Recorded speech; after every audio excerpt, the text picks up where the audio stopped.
আওয়ামী ফ্যাসিবাদী সরকারের সময় আমাদের দাবি ছিল বিদেশিদের সাথে যে চুক্তিগুলো করা হবে সেই চুক্তি জনসম্মুখে উন্মোচন করতে হবে, সংসদে আলোচনা করতে হবে এবং দেশ বিরোধী চুক্তি সেই চুক্তি বাতিল করতে হবে।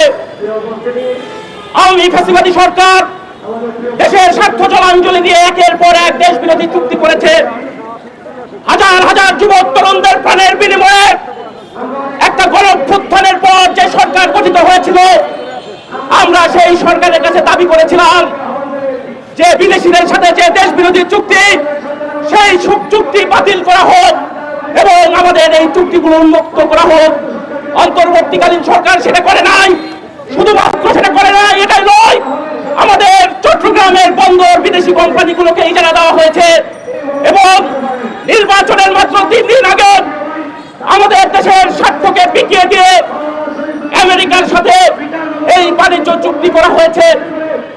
আমেরিকা কি সেটা আমাদের বলার আর অপেক্ষা রাখে না।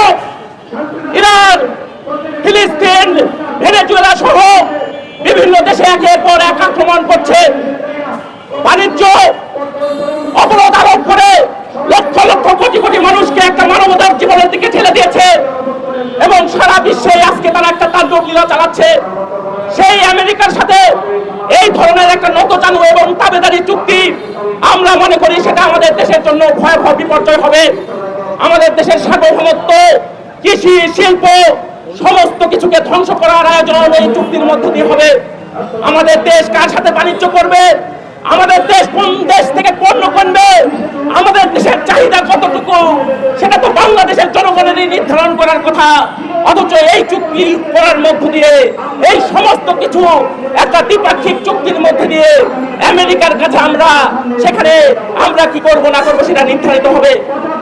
আমাদের দেশের ব্যবসায়ীরা, ওই যে গার্মেন্টস ব্যবসায়ীরা, পোশাক ব্যবসায়ীরা যখন শুল্ক আরোপ করেছিল আমেরিকা, তখন তারা একটা সমঝোতার জন্য এই চুক্তি করেছিল।